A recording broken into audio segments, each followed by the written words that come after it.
They were watching ghosts 18,000 yards across black water. 9 enemy warships cut through the darkness like phantoms. The radar operators aboard USS Washington could see them green blips pulsing on their screens with every rotation of the antenna. But out there, beyond the bridge windows, there was nothing. Just ink-black night.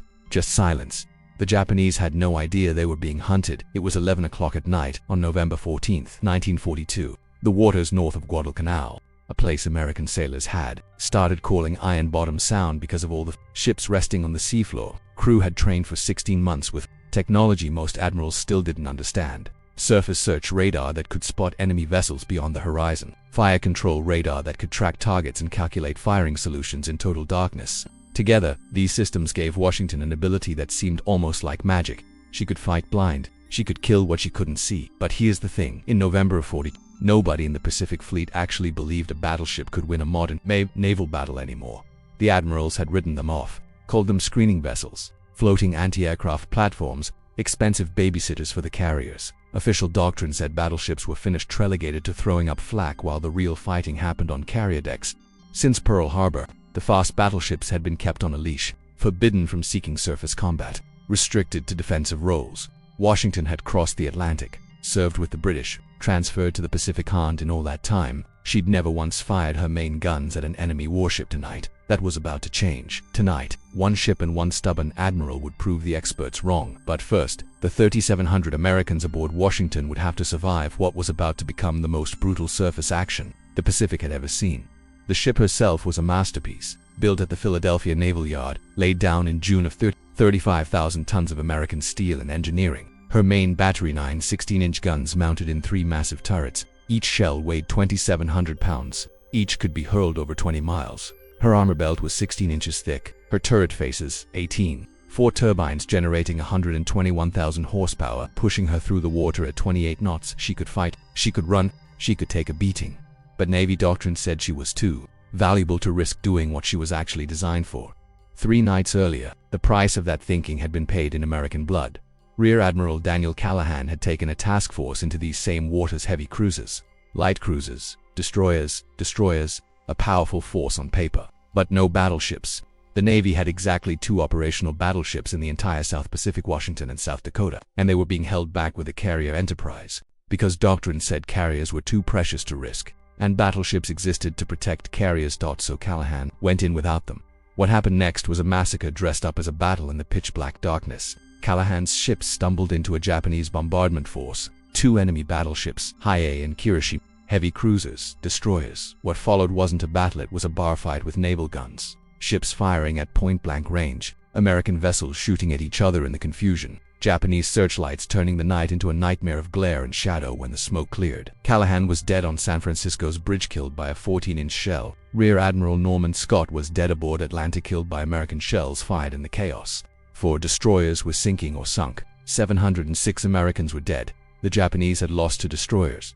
Admiral Chester Nimitz, sitting in his headquarters at Pearl Harbor, read those casualty reports with a sick feeling in his gut. The Marines on Guadalcanal were barely holding on. Henderson Field, the airstrip that made the island worth dying for, was getting pounded nightly by Japanese cruisers. And now intelligence said another Japanese force was heading south. Bigger this time. Admiral Nobite Kondo was coming with the battleship Kirishima, 4 heavy cruisers, 2 light cruisers, 9 destroyers. Their mission: pound Henderson Field into rubble, then cover the landing of 11,000 fresh Japanese troops. If they succeeded, Guadalcanal would fall. The Marines would be overrun. The first American offensive of the Pacific. War would end in disaster. Nimitz faced an impossible choice. Every principal drilled into him at the Naval War College said never risk battleships without carrier support. Every war game he'd ever participated in said battleships operating alone at night were doomed, but the Marines were out of time. Nimitz made the hardest call of his career. He ordered Admiral Halsey to release the battleships, send them in alone, let them fight ship-to-ship. Doctrine be damned. The man chosen to lead this desperate mission was Rear Admiral Willis Augustus Lee Jr., 54 years old. Born in tiny Natchez, Kentucky, he looked nothing like what you'd expect from a fighting admiral. Short, stocky, perpetually rumpled. His uniforms never fit right. He wore thick glasses. He spoke with a Kentucky drawl that made other officers underestimate him. But behind that unimpressive exterior was one of the finest tactical minds in the United States Navy.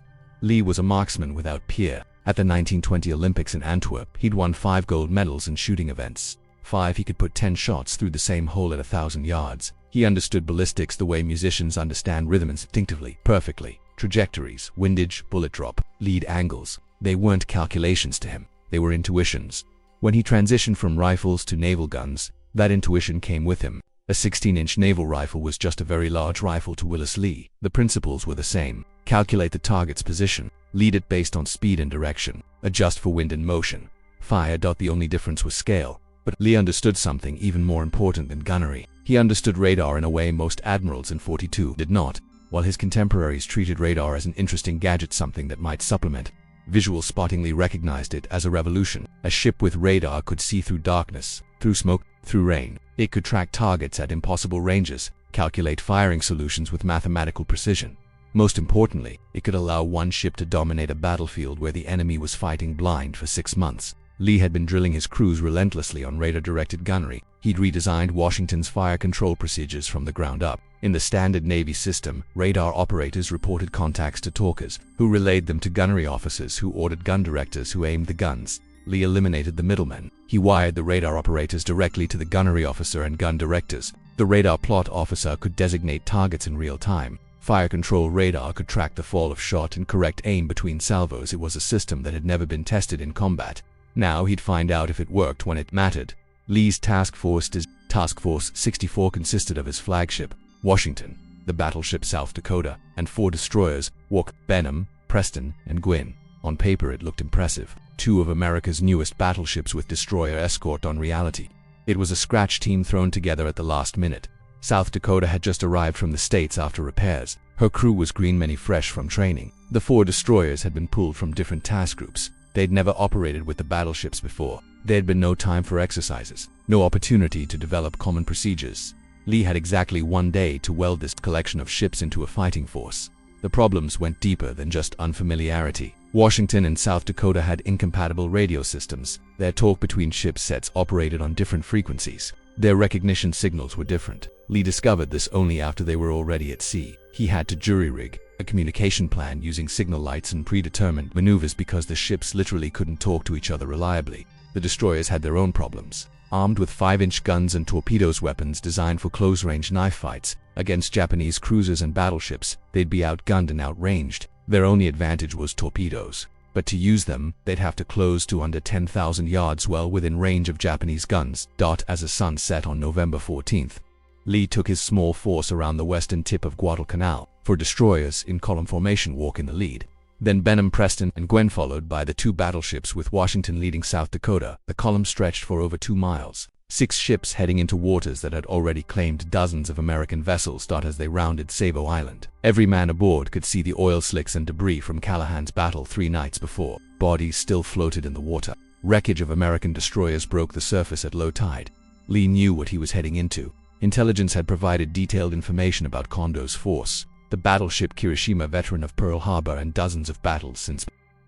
Technically a battlecruiser built during World War I and modernized in the 30s, but her 8 14-inch guns could throw shells 19 miles. With her came heavy cruisers Atago and Takao, each armed with 10 8-inch guns. Light cruisers Sendai and Naga. 9 destroyers, 14 ships total, each one trained in night fighting, each one armed with the Type 93 torpedo.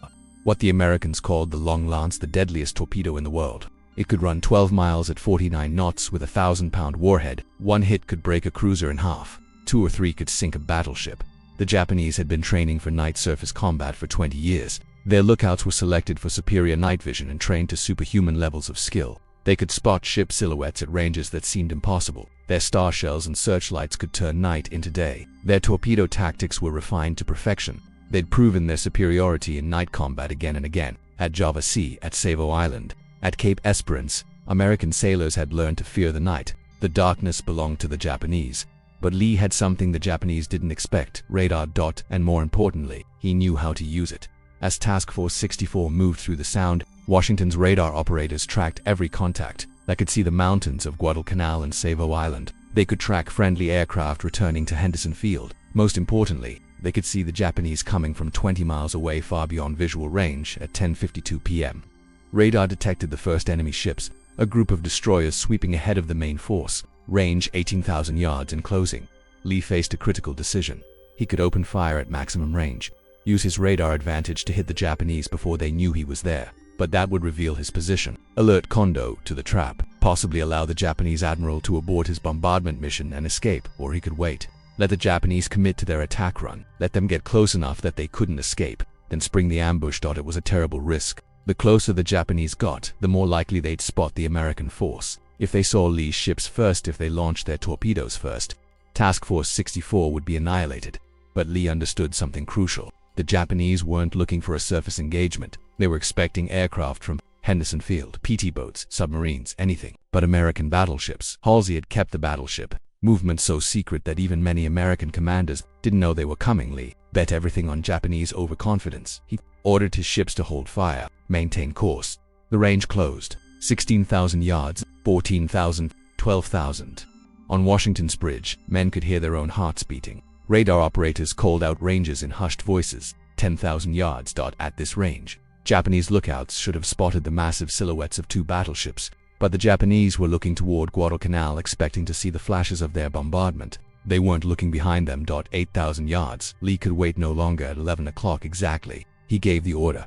Washington's first salvo erupted into the night. 9 16-inch shells, 24,300 pounds of steel and explosive, arced through the darkness toward the light cruiser Sendai. The shells were radar aimed at a target the gun crews couldn't see, adjusted by a fire control computer that calculated precise lead and elevation. The salvo took 23 seconds to reach the target. It missed, but not by much. Giant columns of water erupted around Sendai, close enough to drench her decks. Her captain, realizing he was under fire from heavy guns, immediately ordered evasive action and smoke. But Lee wasn't focused on Sendai. She was a distraction, a secondary target. Washington's radar had identified something far more important: the destroyer Ayanama leading the Japanese van, closest to the American destroyers, most dangerous to Lee's screen. The second salvo shifted to her. This time, Washington's guns didn't miss. At least one 16-inch shell, possibly two, slammed into Ayanami. At that range, against a destroyer's thin armor, the effect was catastrophic. The shell punched through her hull like paper, detonated in her engine room, blew her machinery spaces apart.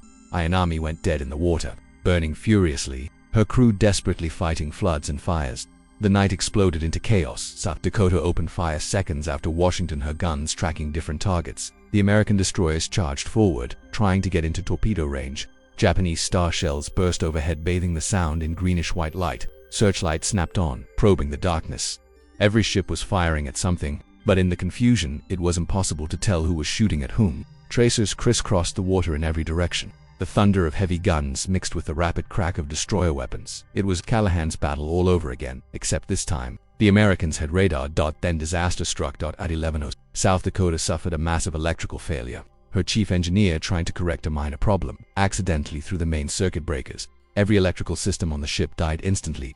Lights went out. Radar screens went black. Gun directors lost power. Ammunition hoists stopped. In seconds, one of America's most powerful battleships was reduced to a floating target.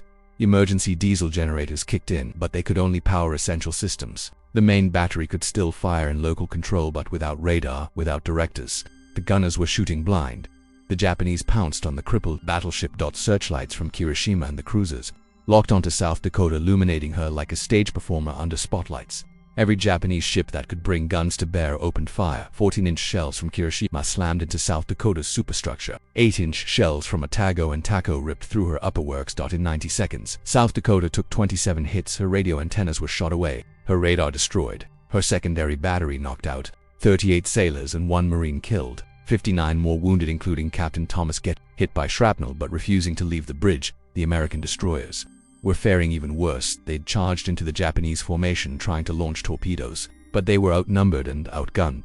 Preston was the first to die. Caught in a crossfire between Japanese cruisers and destroyers, she was hit repeatedly. Shells ripped through her thin hull, starting uncontrollable fires. Her captain ordered abandoned ship, but before most of the crew could get off, her magazines detonated. Preston disappeared in a ball of fire. Taking 117 men with her, Walk went next. Leading the American destroyer column, she'd pressed closest to the Japanese line. She managed to launch several torpedoes, but before she could turn away, Japanese return fire found her. Shells smashed into her bridge, killing her captain. More shells hit her engine room. Then a long lance torpedo slammed into her hull amidships. Walk broke in half and sank in minutes. Of her crew of 250 men, only 75 survived. Benham was hit by a torpedo that blew her bow completely off. Somehow she remained afloat, her watertight bulkheads holding, but she could no longer fight or maneuver. Gwyn, The last destroyer, still operational, was burning from multiple shell hits but still had power and steerage. Her captain made the bitter decision to withdraw, picking up survivors as she retreated. In less than 15 minutes, Lee's destroyer screen had been annihilated.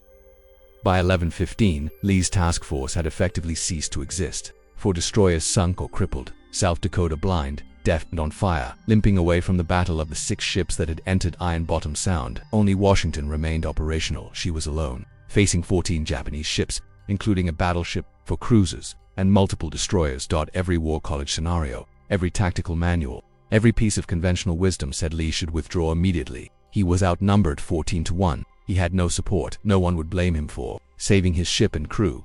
But Willis Lee looked at his radar screen and saw something the Japanese couldn't see. In their excitement at pounding South Dakota in an adrenaline rush of destroying American destroyers, Japanese had lost their formation. Their ships were scattered, some pursuing South Dakota, some finishing off destroyers, some milling about in confusion. And none of them had noticed Washington's ship, been hidden behind the burning wrecks of Preston and Walker radar signature, masked by the surrounding carnage. Lee had an opportunity, but it would require doing something that violated every principle of battleship combat. He would have to charge alone into the middle of an enemy fleet. Lee gave the order that would define his place in naval history. Complete silence on all radio circuits. No lights, no communication with other ships. Maximum speed ahead. Course 0-3-0. Washington accelerated to 26 knots and headed straight for the Japanese battle line. Her radar operators tracked every enemy ship, calling out ranges and bearings in whispers. 15,000 yards to Kirishima, 12,000 to Otago, 10,000 to Takao. The Japanese still hadn't seen her. Their searchlights were focused on South Dakota now, burning on the southern horizon. Their lookouts were watching their victims die. No one was looking for another battleship. At 8,400 yards, practically point-blank range for battleship guns, Lee gave the order. Open fire on Kirishima, Washington's. The entire main battery of 9 16-inch guns erupted in a perfectly coordinated salvo. At that range, with radar fire control, with a stationary target illuminated by her own sun, Washington's gunners couldn't miss. The first salvo straddled Kirishima, the second was a direct hit, then another, and another. In 7 minutes, Washington fired 75 16-inch shells. At least 9, possibly as many as 20, slammed into Kirishima. The effect was devastating. Washington's shells each weighing 2,700 pounds, traveling at 2,300 feet per second, hit with the force of freight trains. They punched through Kirishima's armor like tissue paper. One shell destroyed her forward turret, killing everyone inside instantly. Another detonated in her engine room, shattering turbines and boilers. A third hit below the waterline, opening a massive hole that flooded 3 compartments. Her steering gear was smashed, jamming her rudder hard to port. She began circling helplessly, unable to maneuver, unable to escape while Washington continued to pound her. Washington's secondary battery of 5-inch guns joined the assault. Over 100 shells slammed into Kirishima's superstructure, starting fires from stem to stern. Her pagoda masked a distinctive tower that housed her bridge and fire control systems was hit repeatedly. Windows shattered, equipment smashed, men cut down by flying metal and glass. Captain Sanji Uebuchi was wounded but remained at his post, trying desperately to save his ship.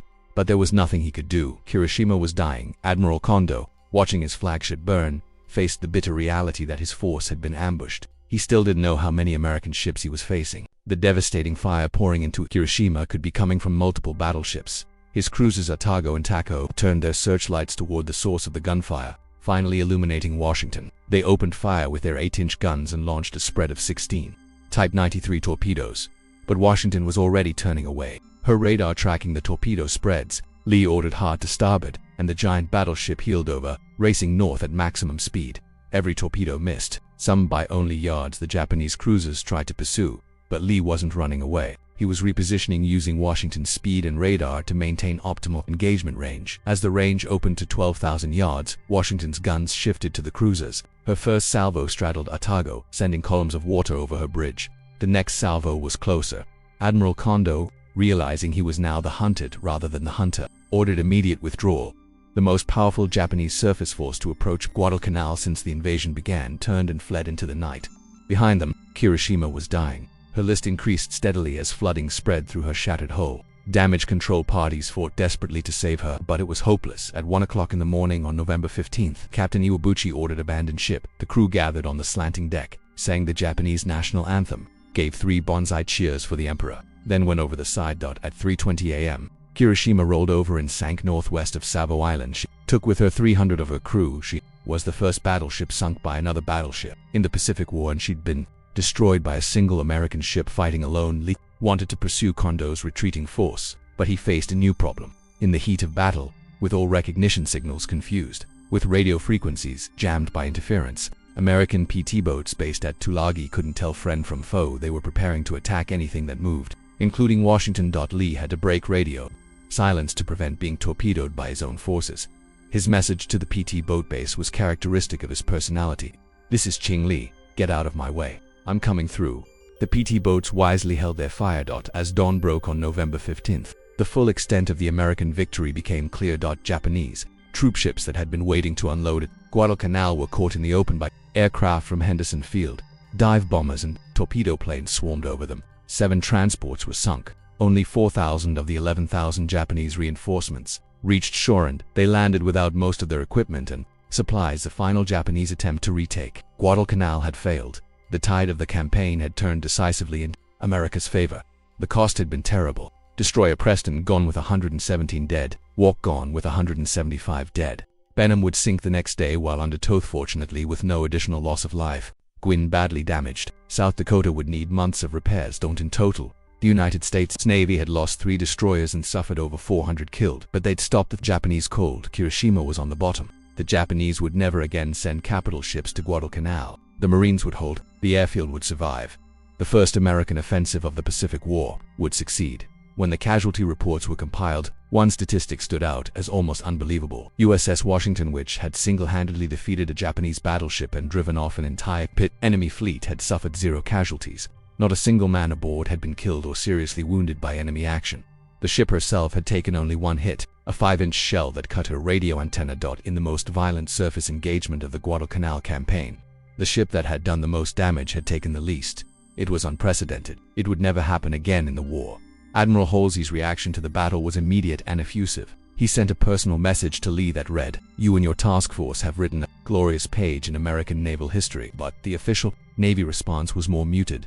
The battle was classified as a defensive action, not the revolutionary, offensive victory it really was. Lee's after-action report, which emphasized the critical importance of radar in the victory, was filed away with little comment. The battleship admirals didn't want to admit that the carrier advocates had been wrong about battleship obsolescence. The carrier admirals didn't want to admit that battleships still had offensive value. So, Washington's victory was minimized, treated as an anomaly rather than a validation of new tactics. Lee himself was philosophical about the lack of recognition. He told his staff that the important thing wasn't credited was results. Guadalcanal had been saved. American sailors were alive because of what Washington had done.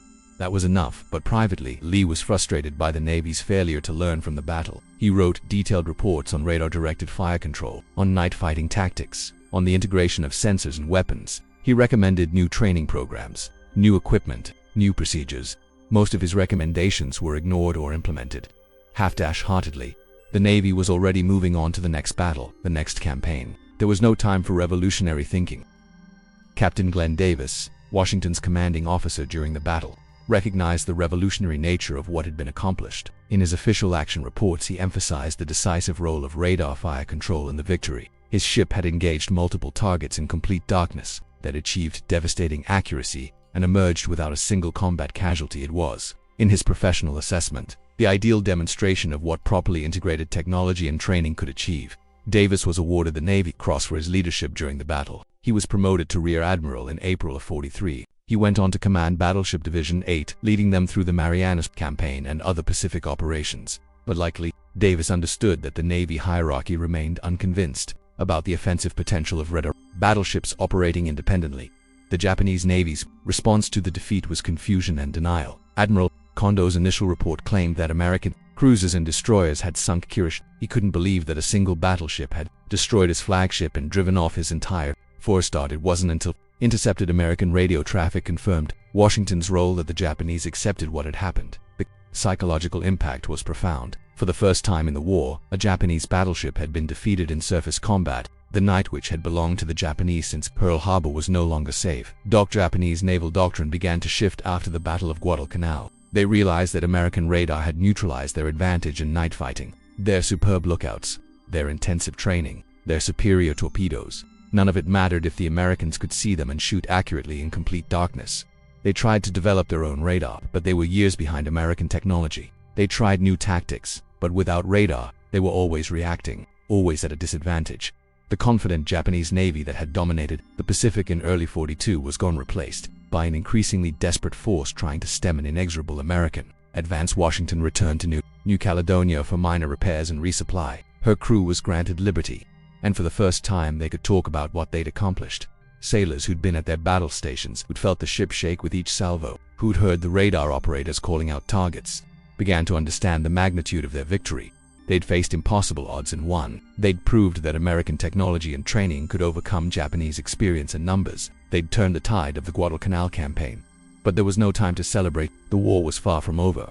Washington was needed elsewhere. She'd go on to fight in the Gilbert Islands, the Marshall Islands, the Marianas, the Philippines, Iwo Jima, Okinawa. She'd earned 13 battle stars, more than almost any other battleship in the Pacific, but she'd never again have the opportunity to prove what she'd proved that night off Guadalcanal. Navy kept her tied to the carriers, her massive anti-aircraft battery to protect the flat tops from Japanese air attack. Her 16-inch guns would fire thousands of rounds at short targets, supporting amphibious invasions, but she'd never again engage an enemy warship in surface combat. The tragedy wasn't that Washington was restricted to carrier escort duty. That was frustrating but understandable, given the evolution of naval warfare. That the tragedy was that the lessons of her victory were deliberately ignored.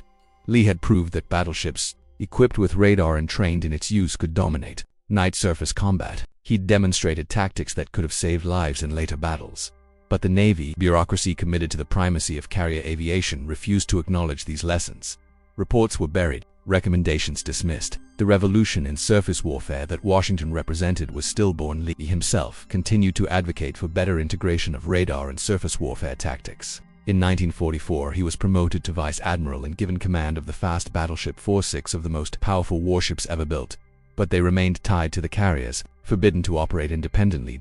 At the Battle of the Philippine Sea in June of 40, Lee's battleships formed a powerful battle line that could have intercepted and destroyed the Japanese surface forces. Instead, they were held back to protect the carriers. The enemy escaped at the Battle of Leyte Gulf in October of 44. Halsey took Lee's battleships on a wild chase after Japanese carriers, leaving the invasion beaches unprotected. Only the heroic sacrifice of escort carriers and destroyers at the Battle of Samar prevented disaster. Lee watched these missed opportunities with growing frustration. He knew what his battleships could do if properly employed. He'd proved it at Guadalcanal, but he was a good officer, and he followed orders even when he disagreed with them. He continued to write papers and studies on surface warfare tactics, on the integration of radar and gunfire, on the future of naval combat. Some junior officers read them and learned, but the Navy hierarchy remained committed to the carrier doctrine that had become gospel after Midway. On August 20, 1945, 10 days after Japan surrendered, Willis Augustus Lee, Jr. died suddenly of a heart attack. He was 57 years old, being ferried in a motor launch to his flagship, the battleship Wyoming, anchored in Casco Bay, Maine. The crew of the launch tried to resuscitate him. It was too late. The man who revolutionized battleship warfare, who had saved Guadalcanal, who had proved that technology and tactics could overcome any odds, died just as the war he'd helped win came to an end. The news of Lee's death was met with genuine grief throughout the fleet. Admiral Nimitz called him one of the finest officers he'd ever known. Admiral Halsey said Lee's tactical genius had saved countless American lives. The crew of Washington, many of whom were still serving, mourned the loss of the admiral who'd led them through the most desperate battle of the war. But even in death, Lee's achievements were minimized. His obituary in the New York Times mentioned his Olympic medals and his service record, but devoted only one sentence to the Battle of Guadalcanal. The Navy's official history would give him credit for the victory but wouldn't acknowledge the revolutionary, the nature of what he'd accomplished. Washington continued to serve for 2 more years after the war ended. She participated in Magic Carpet operations, bringing American servicemen home from Europe. On June 27, 1940, she was decommissioned at the New York Naval Shipyard for 14 years. She sat in the reserve fleet, slowly rusting, occasionally inspected, never needed. On June 1, 1960, she was struck from the Naval Register. On May 24, 1961, she was sold to the Lipset division of Luria Brothers and Company for $544,000. She was towed to the breakers and cut up for scrap. No effort was made to preserve her as a museum. No memorial erected to commemorate her service. The battleship that had saved Guadalcanal, that proved battleships could still dominate naval combat, was reduced to razor blades and reinforcing bars. The legacy of Washington and Willis Lee lives on in ways most people don't realize. The Aegis combat system that protects modern American warships is a direct descendant of the radar fire control system Lee pioneered. The integration of sensors and weapons that he advocated is now standard on every naval vessel. The tactical principles he developed: engaging beyond visual range, using technology to overcome numbers, fighting the enemy where he's blind. These are the foundations of modern naval combat. Every American destroyer, cruiser, and carrier that goes to sea today carries the DNA of Washington's victory at Guadalcanal. The bitter irony is that Lee was right about everything. Battleships with radar could have dominated surface combat throughout the war if properly employed. Lives could have been saved. Battles could have been won more decisively, but institutional inertia and bureaucratic blindness prevented the Navy from learning the lessons Washington taught. By the time the Navy fully understood what Lee had been trying to tell them, the battleship era was over. Missiles and jets had replaced guns and armor. The revolution Lee had started. It came too late to matter for the ships he loved. There's one more piece of the Washington story that deserves telling. Throughout her entire combat career, from the Atlantic to the Pacific, through 13 major engagements, Washington never lost a single crew member to enemy action. There were accidents, training misses, natural causes, but in actual combat, facing enemy guns and torpedoes and aircraft, not one man was killed. No other major warship in any navy can make that claim. It speaks to the quality of her crew, the strength of her construction, and perhaps most importantly, the tactical genius of Willis, who understood that the best way to protect his men was to kill the enemy before the enemy could kill them. This perfect record almost seems impossible when you consider what Washington faced at Guadalcanal alone. She was targeted by torpedoes, heavy cruiser guns, at least one near miss from Kirishima's main battery. During the Philippines campaign, she was attacked repeatedly by Japanese aircraft, including at Iwo Jima and Okinawa. She operated under constant threat of air attack. Yet through it all, her crew remained untouched by enemy action.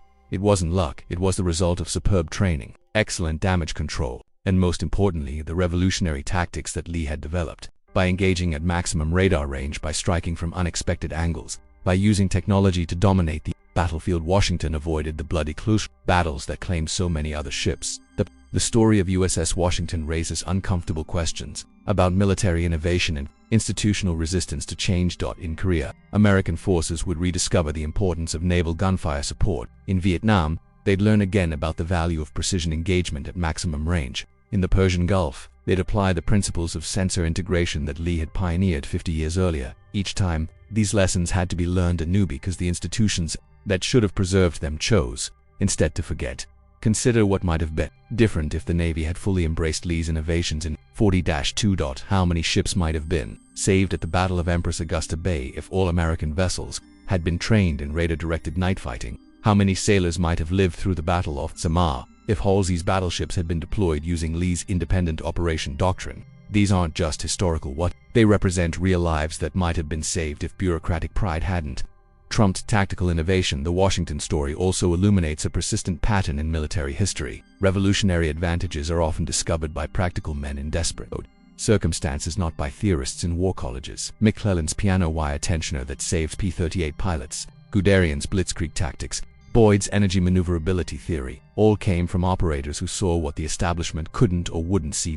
And in each case, the establishment resisted, denied, minimized until the evidence became overwhelming or irrelevant. Today, as the United States Navy faces new challenges from peer competitors with anti-ship missiles, hypersonic weapons, and space-based targeting systems, the lesson of Washington becomes relevant again. The service that adapts fastest to new technology, that listens to its operators over its bureaucrats, that values results over doctrine will dominate future naval battles, just as Washington dominated that night off Guadalcanal. The question is whether today's Navy has learned from its own history, or whether it will repeat the mistakes of 1940-2. The physical traces of Washington are gone. Her steel was melted down and repurposed decades ago. Her crew, those brave men who sailed into impossible odds and emerged unscathed, have nearly all passed on, but their achievement endures in the principles they proved. Technology, properly employed, multiplies combat power. Training and tactics matter more than numbers. One ship with the right commander and the right tools can defeat an entire fleet. These aren't just lessons for naval warfare. They're lessons for any field where innovation confronts orthodoxy. As we mark another anniversary of the Battle of Guadalcanal, we should remember not just what happened, but what it meant.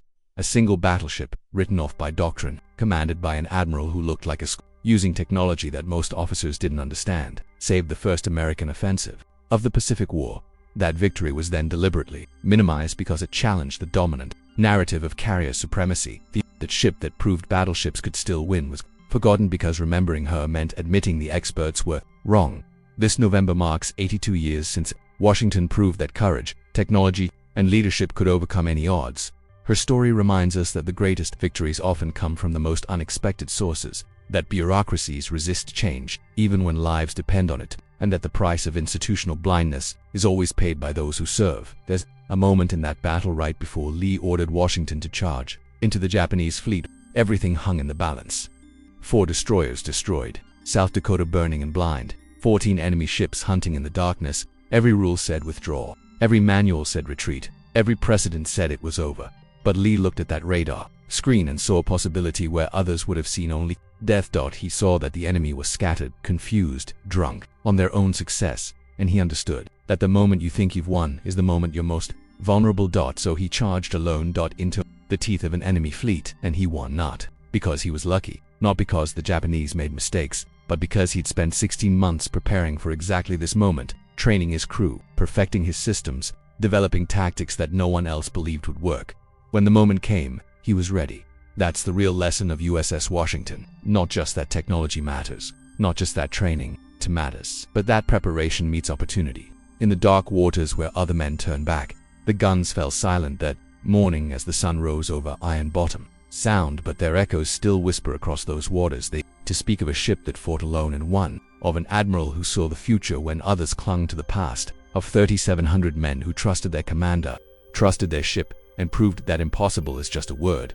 Washington deserves better than obscurity. Her crew deserves recognition. Willis Lee deserves his place among the great naval commanders of history. Most importantly, their lessons deserve to be studied, understood, applied. Because somewhere out there, right now, another fight is brewing. Another impossible situation is developing. Another leader will face the choice Lee faced between following the manual and following their instincts. When that moment comes, the story of Washington matters. Not as history, as instruction. The battleship that saved Guadalcanal, the admiral who revolutionized naval warfare, the victory that was won in darkness and forgotten in the light. Remember them. Not because they're gone, but because what they proved still matters. One ship, one night, one impossible victory that changed everything. And was forgotten by nearly everyone until now.